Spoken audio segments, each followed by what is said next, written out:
Sumate a Psicoanálisis en el Aire. Los martes, 19 horas, conversamos de modo simple y claro con los psicoanalistas sobre los síntomas, angustias, inhibiciones y fanatismos que marcan la subjetividad de nuestra época. Conduce Ariel Hernández por AM 1390. Radio Universidad.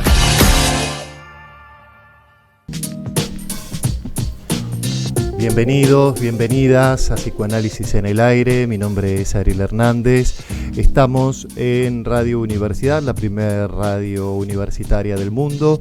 Hoy tenemos un tema, para mi gusto, muy interesante por dos cuestiones. Primero, porque lo vamos a abordar desde otros discursos que no tienen que ver necesariamente con el psicológico. Vamos a conversar con abogados, con sociólogos, sobre unas problemáticas, voy a decirlo así, ciertos temas que tocan al corazón de los abusos, de cierta dimensión donde la época, a partir de la tecnociencia, como en otros programas lo hemos estado abordando, genera nuevas envolturas del síntoma, genera nuevas modalidades de lazo, genera nuevas maneras de vivir la pulsión, nuevos lazos, y no necesariamente estos lazos siempre le hacen bien a un sujeto. Vamos a estar hablando de las infancias, las adolescencias,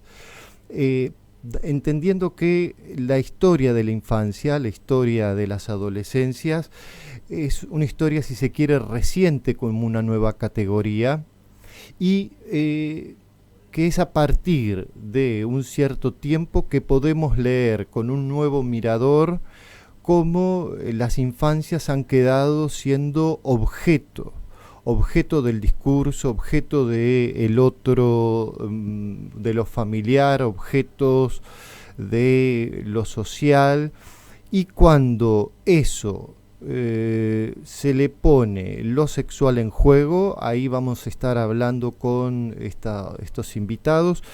Aparecen cuestiones bastante complejas para abordar desde el Estado, desde cada una de las profesiones, desde la familia. Entonces, vamos a estar hablando de trata, vamos a estar hablando de delitos conexos a la trata de personas, vamos a estar hablando de ciberpornografía, vamos a estar hablando de grooming, que son todos temas que, para mi gusto, hay que visibilizarlos cada vez en función de la casuística, de lo que sucede no solo en los juzgados, sino también que llegan a los hospitales, a los centros de salud y otros dispositivos.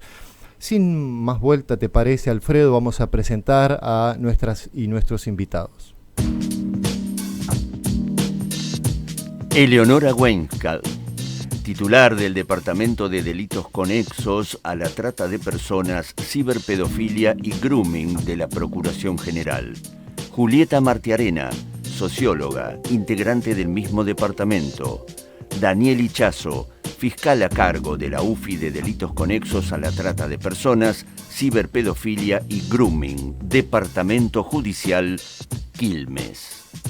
Bueno, en principio, muchísimas gracias a los tres por estar en el programa, por haber aceptado la invitación, que surge también a partir de una conversación con Julieta. Con Julieta la he invitado a dar distintas charlas en lo que es la Tecnicatura de Acompañamiento Terapéutico, también en la cátedra de la que formo parte, Psicología Forense de la Universidad Nacional de La Plata, porque, insisto, son temas que para mí tienen que estar cada vez en la conversación y en la formación de trabajadores sociales, de psicólogos, psicopedagogos, los docentes.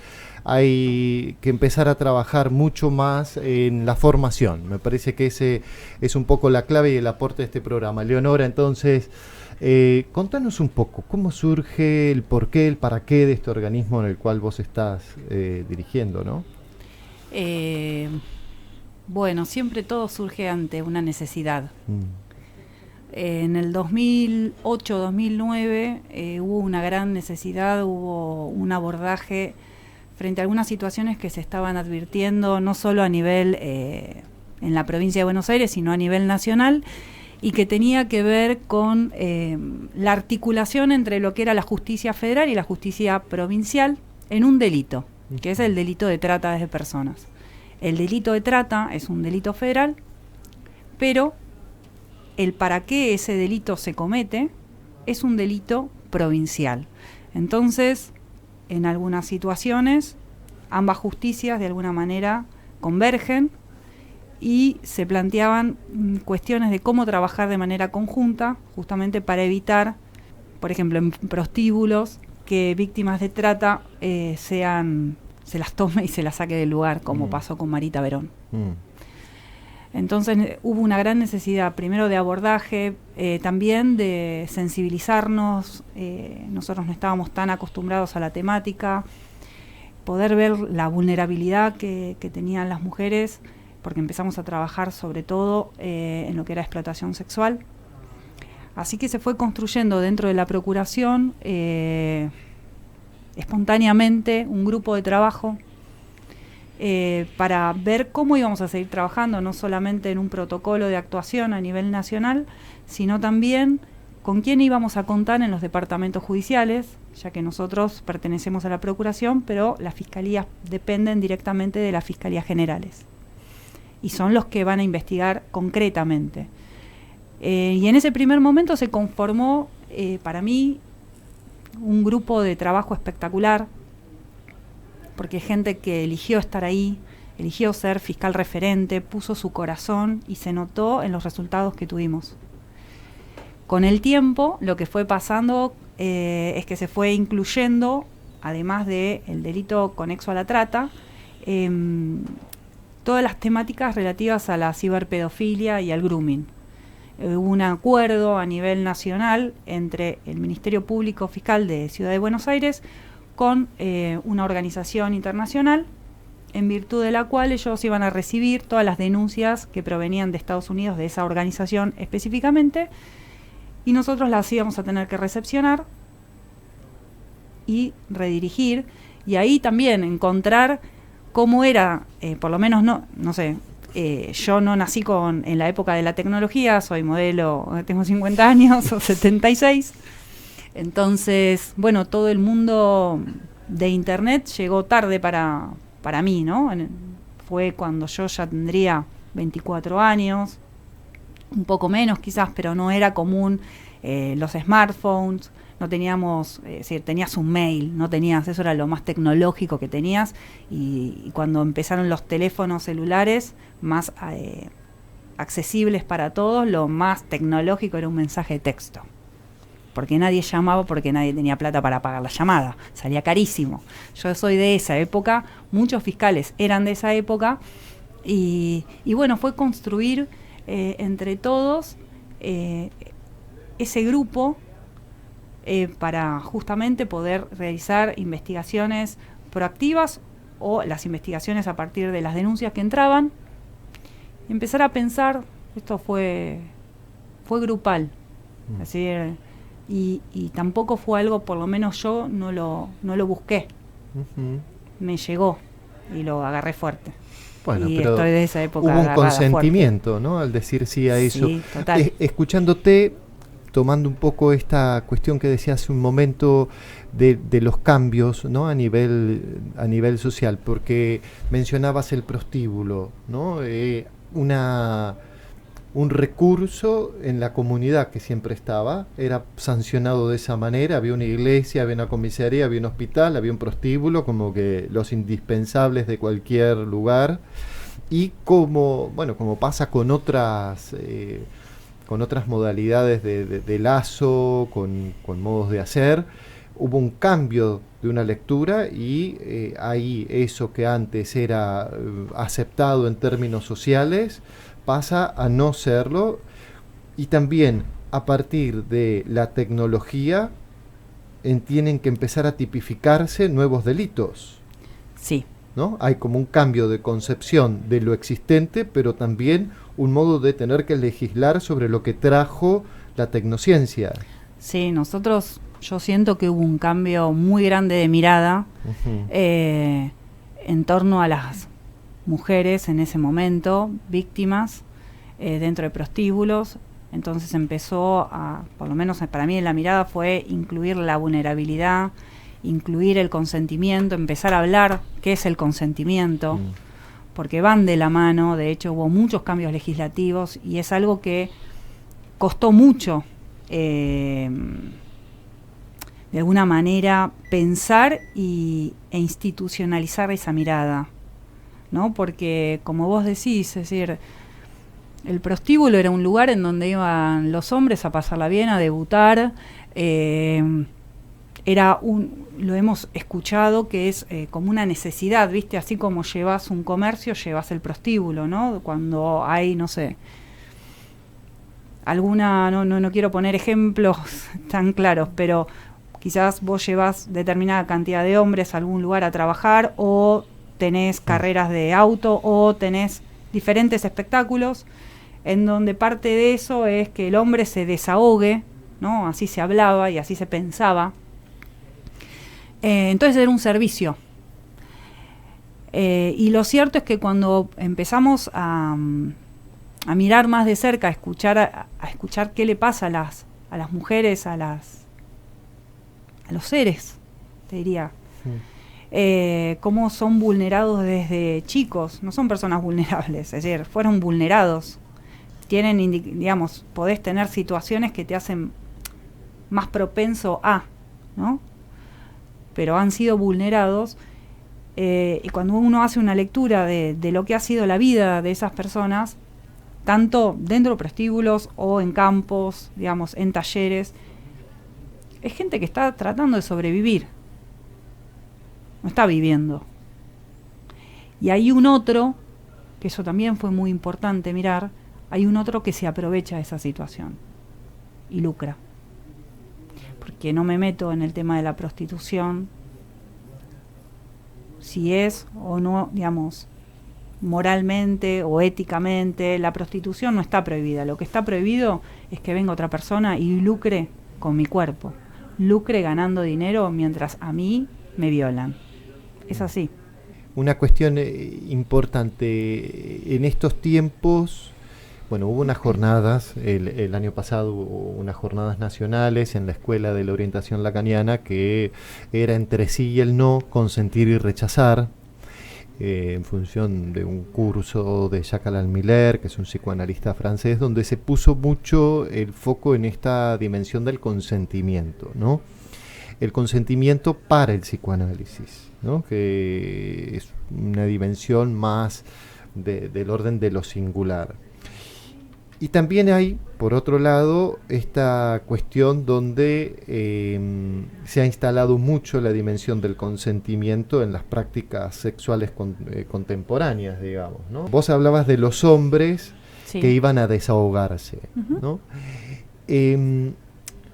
Poder pensar el uso, ¿no?, de un prostíbulo, pero también tuvimos un programa sobre el valor de uso, el valor del cambio, la economía libidinal, y vos lo que nos traes es, una cosa es que una persona se autoperciba trabajadora sexual, tenga su línea. Estamos hablando de un punto que es radicalmente otro, que esa persona, por unas coordenadas subjetivas de esto que vos nombrás una vulnerabilidad psicosocial, queda captada, queda capturada, ¿no?, en un sistema que la toma como objeto de una mercancía. Y bueno, hay prostíbulos en donde hay mujeres. En general, las mujeres no vamos a un prostíbulo a tener relaciones con hombres. No digo que no hay, pero la idea es al revés. Son mujeres disponibles. Son mujeres disponibles. Y en donde si vos hablás con un montón de gente que está ahí adentro, que es adulta, que quizás vos, cuando te encontrás con estas personas, son mujeres de más de 30, o trans, los incluyo, porque en realidad tiene que ver con lo vulnerable, ¿no? Muchas personas te dicen, mira, yo le tengo que dar de comer a mis hijos, ¿qué querés que haga? Es como que el cuerpo es lo vendible, pero eso es algo que está consensuado socialmente. Es como que no tenés otra alternativa. Cuando vos tenés muchos hijos, tenés poca red social, no tenés un trabajo formal, donde no hay quizás una figura paterna al lado sosteniendo también, Sí, un otro, ¿no? Que sostenga, y también la ausencia del Estado, ¿no? Hay que decirlo, esto va por cuenta propia. Como muchas veces el Estado aparece, muchas veces por primera vez en la vida de una niña o de una mujer que trabaja en esta secuencia, cuando además de hacer esto terminó vendiendo un poco de droga, y es muchas veces el primer contacto del Estado es desde lo punible, desde un control social punitivo represivo, y no antes, habiendo estado trabajando, ciertos derechos básicos mínimos que los deja a los sujetos en un camino que va de la vulnerabilidad a la peligrosidad, para decirlo medio rápido, ¿no? Bien, bueno, muy interesante este punto vos mencionabas la trata, que tiene que ver con esta dimensión de una movilidad de una persona para un lugar a otro, de una explotación, y también de delitos conexos o afines. ¿Cómo sería esto? Claro, porque vos, el para qué, digamos, la trata es conocida porque vos captás una persona, la trasladás, la recibís, con el fin de explotarla. Eso es trata. Es trata así la explotes o no la explotes. Ahora, cuando la explotás, el delito conexo que nosotros hablamos tiene que ver con la explotación de la prostitución, que puede ser porque, no sé, no me trajeron de ningún lado, no me captaron de ningún lado, yo me tenía que hacer unos mangos, encontré un prostíbulo, vamos 50 y 50, entro, pero otro se queda con 50. Eso es un delito. La explotación de la prostitución, inducir a una persona a la prostitución, promoverla, todo lo que se conoce todavía en la ley como pornografía infantil, que no es pornografía infantil, ahora seguramente lo charlarán los otros invitados. La venta de órganos, la reducción a la servidumbre, son todos delitos que pueden ir autónomamente sin necesidad de que nosotros probemos que esa persona fue captada. Ahora, es difícil. A veces es difícil tener un bisturí y separar las cosas. A veces no son tan fáciles de separar, porque básicamente la persona que es explotada, que es lo que nosotros agarramos al final, ¿no?, ya lo ha sufrido. Es decir, las penas de hecho son las mismas. Se habla del aprovechamiento de la vulnerabilidad en cualquiera de sus momentos, de sus partes, empieces adelante o empieces atrás, y eso. Bien, y te hago una pregunta entonces. Ustedes tienen dos fuentes de ingreso, digamos, de las problemáticas, algo que motorizan en las distintas UFIs, por ejemplo, y info que les llega de este acuerdo que hay con este organismo internacional. Una vez que este protocolo se activa, digamos, ¿no? Se rehacen todos los procedimientos, piripipim.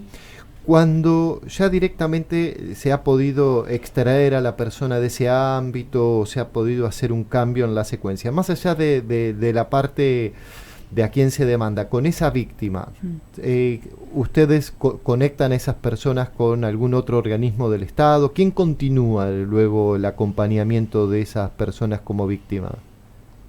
Es una pregunta. Nosotros a los allanamientos siempre se va a ir con rescate. Ajá. A la oficina de rescate. Oficina de rescate que tiene provincia y una oficina de rescate que tiene nación. Pero en general concurrimos con provincia de Buenos Aires. Lo que sucede, ahí hay variantes. Una cosa es que la víctima tenga domicilio cerca del lugar o en algún lado. Si lo tiene dentro de ese lugar, rescate va a tratar de acompañar, porque es rescate y acompañamiento de la víctima. Si fuera de otra provincia y quisiera volver, rescate articula con el otro rescate de esa provincia para su retorno. Cuando es en otro país, ahí articula nación, quien pone los fondos. Y el tema de qué pasa después para esa persona, no hay programas de sostenimiento a las víctimas. Hay un equipo de rescate y acompañamiento que interviene hasta un momento todos los equipos intervienen hasta un momento. Puede ser la primera declaración, puede ser acompañarla en sus primeros meses, eso puede variar, pero el acompañamiento ulterior, el que va a necesitar esa persona para reconstruirse, para poder ordenarse, para poder recobrar su dignidad, para poder decir, bueno, esto no lo quiero más, voy a buscar otra alternativa, ahí están más solas. Hay todo un tema con la victimología, con el acompañamiento a las víctimas, el mismo significante víctima es un poco paradójico porque también cronificar a alguien en ese lugar puede no estar tan bueno para esa persona, por eso hay que apuntar a la singularidad. Sería muy importante que haya una conexión para poder trabajar, que esa persona, como vos decías, pueda desalienarse un poco de esta lógica en la que estaba inserta y poder encontrar una solución un poco más vivible, menos mortificante, con nuevas estrategias de supervivencia que le permitan estar un poco más al resguardo, si se quiere, de su propia integridad, ¿no? Una pena me da que... Bueno, igualmente sepan que hay centros de salud, por lo menos en provincia de Buenos Aires hay un montón de centros de salud, que hay hospitales, lo que fuese, que también se puede recurrir ahí. Si alguna persona... siempre hay recursos. No es que no haya recursos, pero hay cosas que vos tenés que solucionar como las tenemos solucionados todos. Es decir, vos sabés que a fin de mes tenés un dinero, que con ese dinero vas a tener comida, que vas a tener un hogar, que vas a tener... Claro. Y que la capacitación que se te dé para poder trabajar de otra cosa sea algo que vos puedas realizar, ¿no? Que sea apta. Y además, ¿por qué no tener grupos de apoyo entre las personas que pasaron lo mismo que vos, que te puedan acompañar y que ese grupo pueda tener un coordinador o una coordinadora? Es decir, ¿cómo es? Es decir, es muy fácil para mí caer en que te drene algo de la situación, pero es muy difícil salir. Sí. Y salir con dignidad, porque es lo que vos decís, el tema de hablar de víctima, víctima, víctima, y bueno, si yo tengo que seguir siendo lo que me estás diciendo, yo nunca voy a dejar de ser una víctima. Entonces, ¿dónde la empodero a esa persona? Pero no es, yo creo que es una cuestión no solamente del Estado, sino que es una cuestión ya hasta social, organizativa, de la poca existencia de redes, ¿entendés? De un entramado que pueda sostener a alguien que la pasó mal. Sí.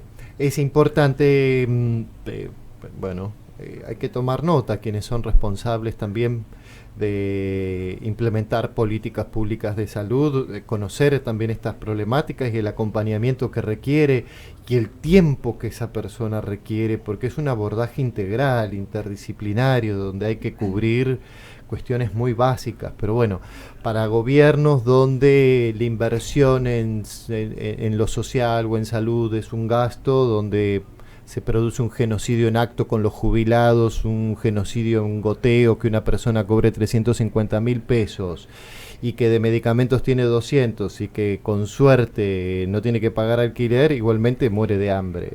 Y si no tiene una red, está en situación de calle, bueno, en fin. Estamos en un contexto en la Argentina desde hace un tiempo muy, muy difícil, pero también lo que me alarma es que hay cada vez mayor propagación de ciertas cuestiones de las que estamos conversando y de otros síntomas sociales. Bien, bueno, Leonora, vamos a seguir en la misma lógica de que venimos conversando, pero ya vamos a meternos en lo que tiene que ver con ciberpedofilia, ¿no? Sí. En principio, bueno, saludarte, agradecerte también que estés, sos fiscal, entonces... Es una UFI temática especializada en cibercrimen contra las infancias que abarca un poco estos delitos en los entornos digitales, que es la ciberpedofilia, el grooming y bueno, también hacemos toda la parte de los delitos conexos a la trata para todo el Departamento Judicial Quilmes. Te voy a preguntar desde la ignorancia total, hablábamos recién con Eleonora vinculado con esto de que para también hay ciertas nominaciones que el discurso jurídico ha tenido que hacer, ciertas tipificaciones, o con las ya existentes ustedes pudieron empezar a abordar. ¿Cómo es este tema? En realidad es un poco de construcción también y de entender al niño adolescente en la temática de lo que es ciberpedofilia como sujeto de derechos, ¿no? Partir de ahí y tomar los instrumentos internacionales que la Argentina incorpora a la Constitución Nacional en el 75 y 22, juntos con los protocolos. Y cuando empezamos a estudiar, digamos, la normativa para aplicarlo al caso concreto, empezamos a ver algunas falencias. La primera falencia que vimos fue allá por el 2000 hasta el 2018, que la simple tenencia de este material de violencia sexual hacia niños y adolescentes, pues ya dejamos de hablar de pornografía infantil, porque pornografía en niños y niñas, pibas y pibes, digamos, no... digamos, los revictimizamos porque ellos no podrían consentir jamás esas prácticas. Eso está pensado de última para los adultos mayores que lo podrían hacer.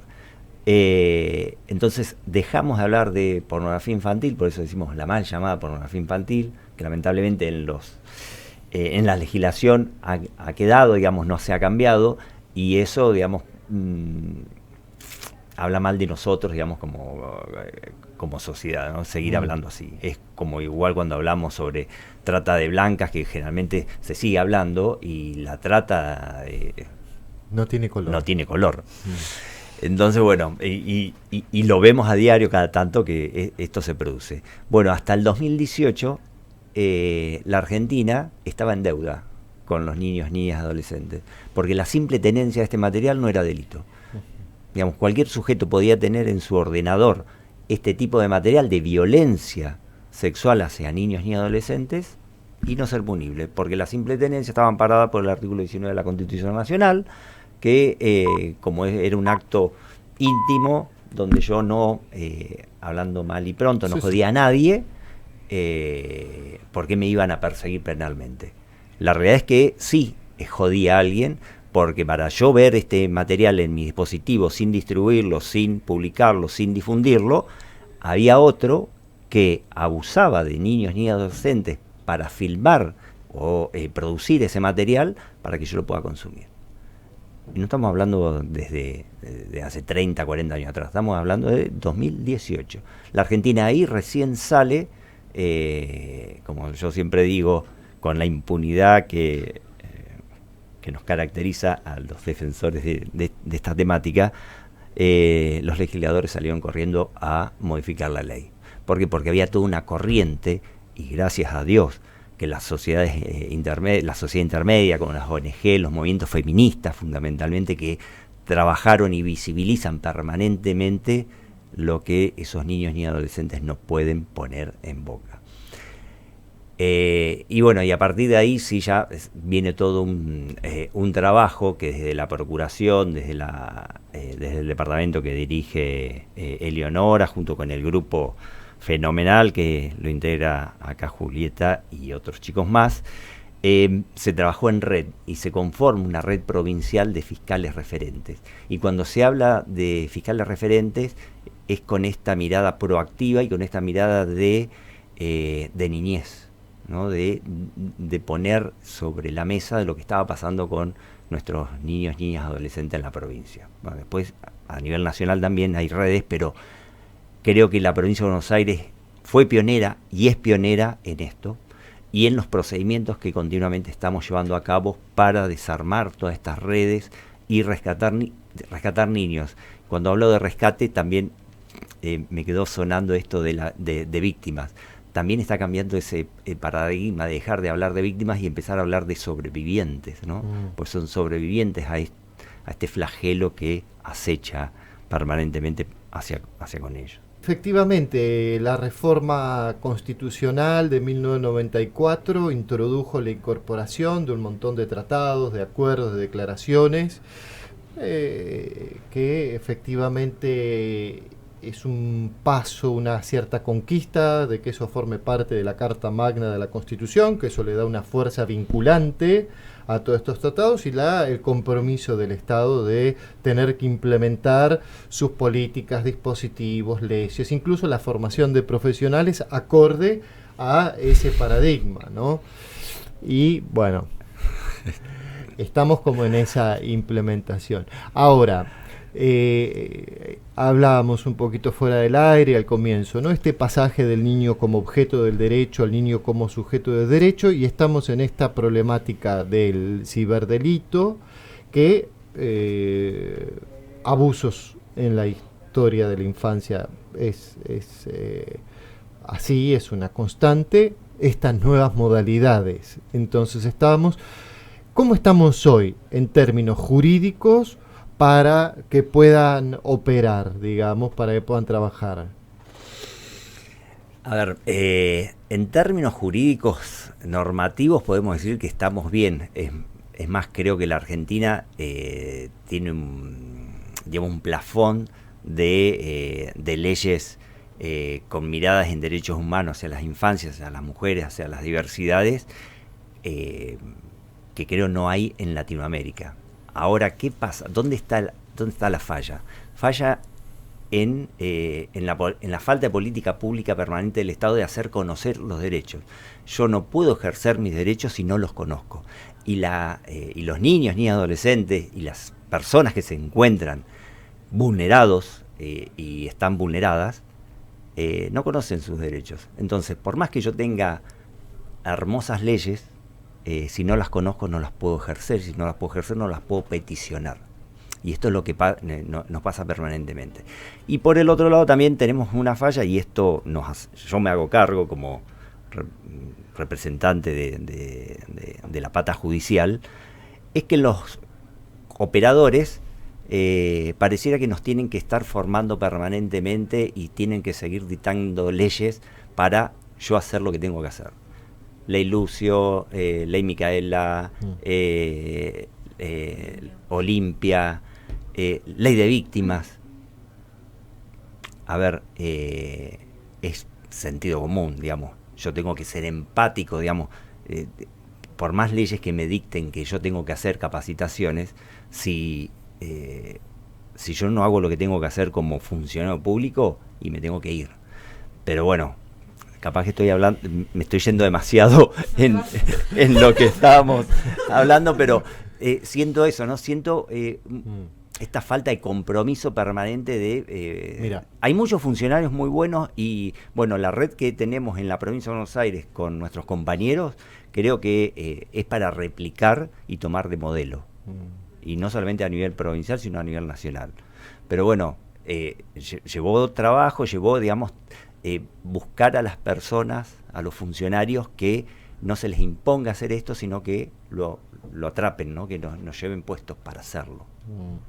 Sabés que en psicoanálisis, el psicoanálisis de la orientación lacaniana, venimos trabajando hace muchos años, que seguramente desde distintos discursos ustedes también lo habrán pescado, la caída de el nombre del padre, la caída del orden simbólico, cierto devaluación de la palabra, y lo que leemos es que la función está, pero lo que cuesta cada vez más es alguien que encarne esa función, ¿no? Y escuchándote me haces pensar en eso, en cómo estamos en una época donde está dicho eso, está escrito, hay un cómo hacerlo, lo que falta es alguien que pueda ponerle el cuerpo y encarnar esa función, ¿no? Que esto también lo vemos en las casas, esto los que hacemos clínicas también con niños lo vemos, cómo hay algunas veces la dificultad de los padres en tener que decir que no, digamos, lo vamos viendo en distintos temas. Pero, digamos, ¿no te parece que nos debemos como hombres y mujeres con responsabilidades funcionales para con estos niños ni adolescentes que están pidiendo a gritos que alguien los escuche, que alguien los atienda? Porque lo que está pasando hoy, ¿por qué tenemos tantas víctimas de violencia sexual infantil en línea. Porque esos niños y niñas están buscando en las redes sociales que alguien los contenga, que alguien los escuche, que alguien los guíe, que alguien les diga algo.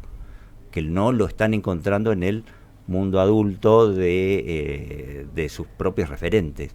Y tampoco, lamentablemente, lo están encontrando en la escuela, digamos.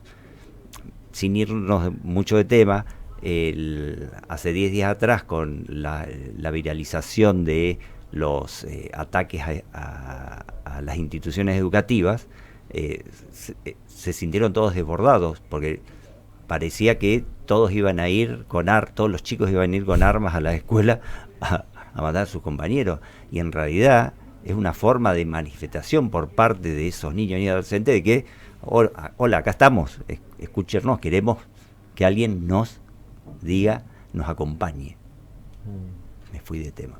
No, tiene que ver un poco con la época, con lo que va sucediendo y cómo cada discurso también va leyendo o interpretando y intentando también hacer algo con eso, pero efectivamente hay una caída, digamos, fuerte de un cierto compromiso hasta ético. Yo lo advierto, superviso prácticas supervisadas de los estudiantes en la universidad, y advierto cuando entrevistan a los propios profesionales que están ahí, cómo dejan deslizar, cómo muchos están ahí pero que no quieren estar ahí, que es el trabajo que consiguieron cuando salieron, como esto que vos, Eleonora, mencionabas, que hay un momento donde eso vino, pero que vos pudiste decir que sí, que vos te apropiaste de eso de la buena manera, y que eso generó un lazo y un compromiso en tu función, en tu laburo. Bueno,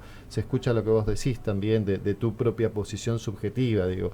Bueno, después conversaremos un poco sobre la salud mental de cada uno, no de ustedes, sino de estos equipos, que me interesa porque son situaciones muy, muy graves, muy difíciles.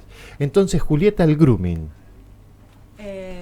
Sí, un poco lo aproximó Daniel también. Cuando hablamos de grooming, hablamos de los vínculos con personas menores de edad con el objetivo de ejercer algún tipo de abuso sexual sobre esa persona menor de edad, ya sea niño, niña, adolescente.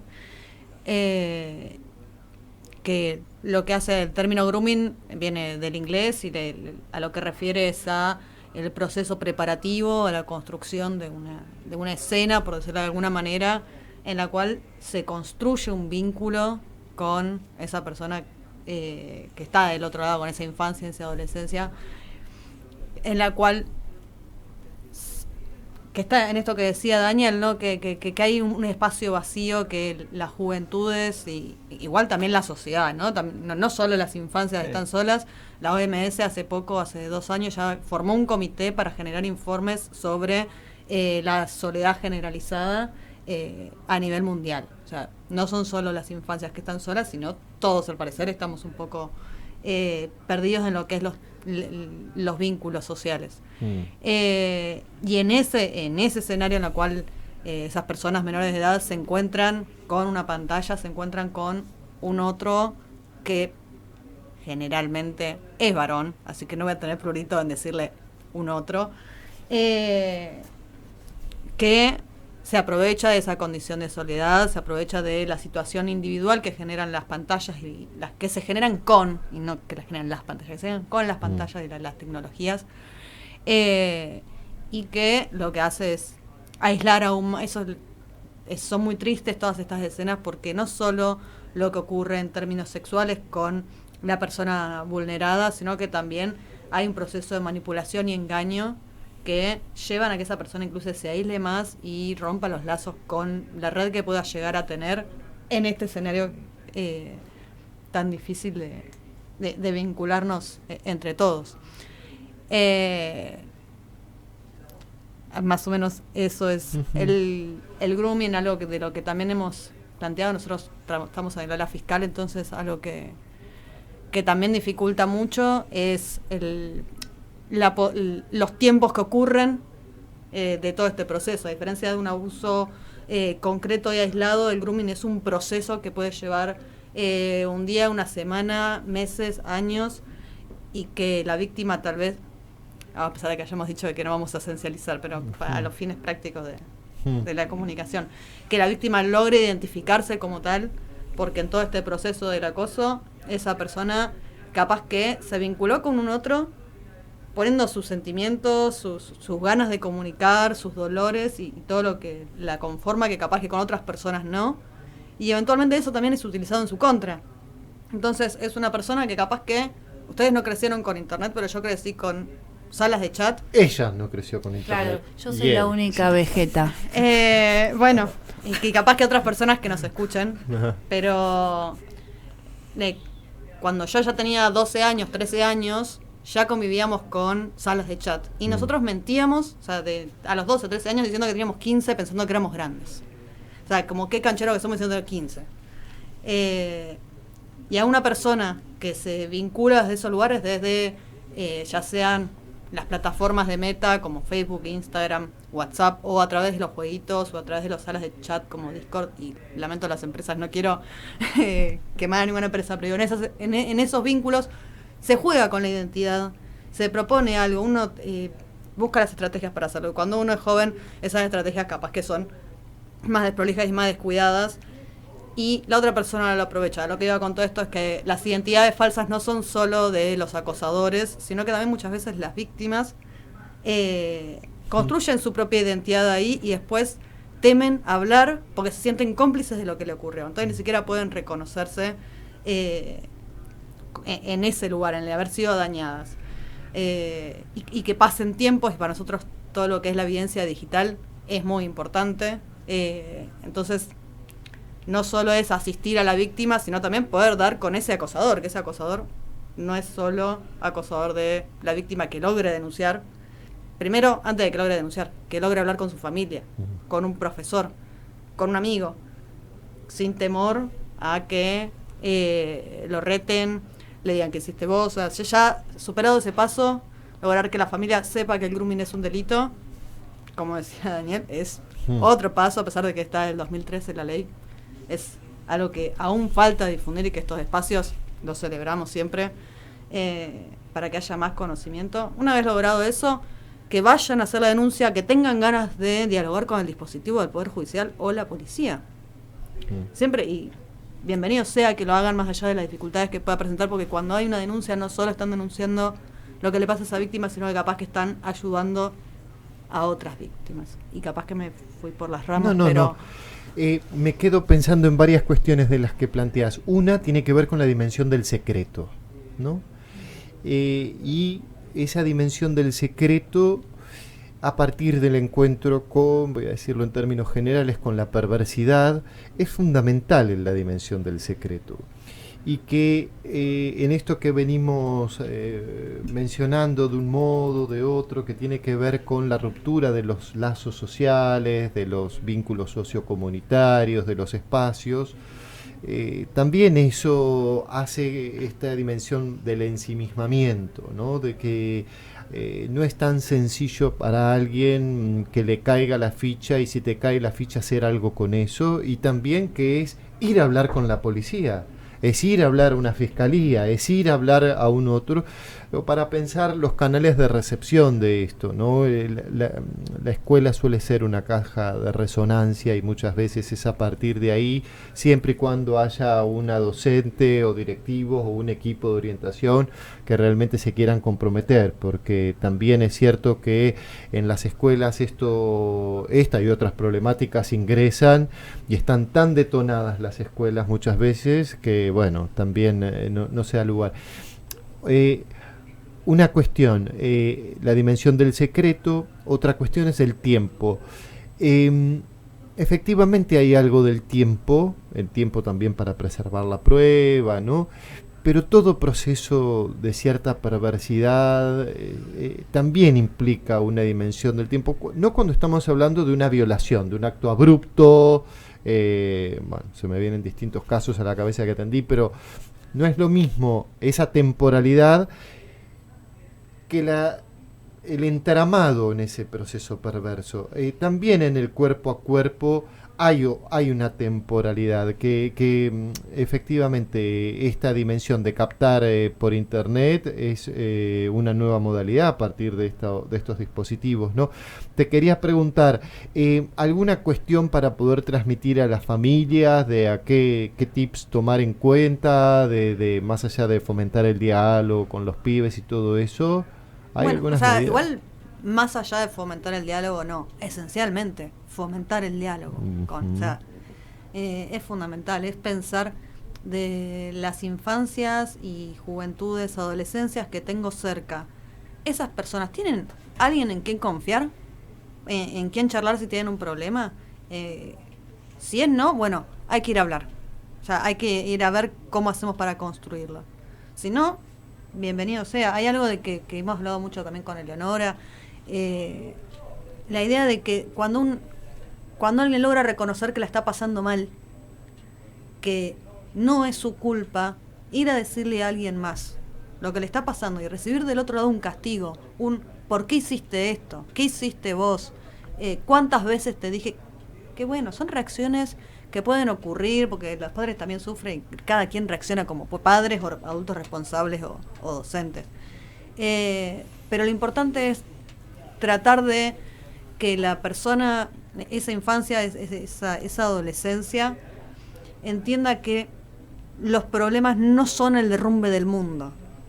Que es un problema, que es efectivamente, que pueden pasar los problemas, pero que hay una contención, que hay algo que se puede abordar, que hay procesos que se pueden llevar a cabo. O sea, yo creo que tiene que ver con esto de tratar de quitar, o sea, ser sensibles y al mismo tiempo quitarle lo tremendamente dramático y cómo se derrumba el mundo y todo lo que vos creías cuando te dicen, cuando viene tu hijo, tu hija, tu infancia cercana a decirte, alguien se aprovechó de mí. Que eso necesariamente alguna fibra te tiene que mover. Pero tratamos esto de preservar a las infancias y a las adolescencias. Sí, pero también lo cierto es, como decías vos, Daniel, que hay un determinado punto que la búsqueda muchas veces no va al campo de lo familiar. Hay chicos que pasan mucho tiempo solos porque sus madres, sus padres tienen 1 o 2 trabajos, con la suerte de que los tengan, no tienen changas, lo que fuese, y lo que antes por ahí uno iba a buscar el diccionario, una mala palabra, como se le decía antes, culo, esto, lo otro, ¿no? Hoy lo pueden tener acceso en internet, todas estas cuestiones, y que el otro de la referencia dejan de ser los padres para devenir una máquina, digamos, y lo que eso abre. Mira, dos cuestiones. Primero, la mayor arma de impunidad que tiene el agresor sexual en línea es la vergüenza. Es la vergüenza de ese niño ni adolescente, es la vergüenza de esa familia que por lo que pasó no quieren denunciar. Y esa es la cifra negra que tenemos de la no denuncia, porque no pueden creer lo que les pasó, lo que les está pasando. Así que, como decía Julieta, el diálogo y acompañar a ese niño, niña, adolescente en este proceso, porque tiene que recomponer, digamos, su mini plan de vida que ya estaba llevando, que fue roto, fue cortado. Y por el otro, creo que es importante esto de trabajar mucho en las escuelas, en esto que hacemos de apoyo a los cuerpos técnicos desde las fiscalías de toda la provincia, en tejer redes, digamos. Tenemos la única forma de nosotros de trabajar para las infancias, niños y adolescentes, es trabajar en red, trabajar con salud, trabajar con educación, trabajar con las organizaciones intermedias, los clubes deportivos, donde lamentablemente se ven situaciones de acoso virtuales. Bien. Tengo que ir terminando, estamos muy sobre la hora, me quedaría hablando con ustedes un montón de tiempo. ¿Algún teléfono o algún sitio para que se puedan contactar? mpba.gov.ar. Ese es el sitio del Ministerio Público, donde se pueden encontrar informes y las distintas dependencias de cada departamento judicial para poder contactar. El departamento cuenta con un correo electrónico que es ariaconexos@mpba.gov.ar, donde con B corta, gracias, donde ahí también podemos recibir denuncias y consultas. Y después la Fiscalía del Dr. Ichazo tiene también otros canales más diversos. Sí, también nos pueden contactar, tenemos un Instagram. Ajá. El Instagram es Berazategui, UFI8 Berazategui. Lo googlean y lo van a encontrar. Ahí tenemos información, procedimientos y un canal también de recepción de denuncias, que recibimos denuncias para toda la provincia. Sí, me interesa además de la denuncia la capacitación, que los gente de clubes de barrio, de las escuelas, si se pueden poner en contacto, me parece buenísimo eso. Sí, una de las funciones que tenemos dentro del Ministerio Público es con esta nueva mirada que le hemos puesto de no solamente empezar a trabajar a partir del delito, sino también de la prevención, algo que, digamos, para un Ministerio Público, que siempre dice el fiscal actúa a partir del hecho cometido.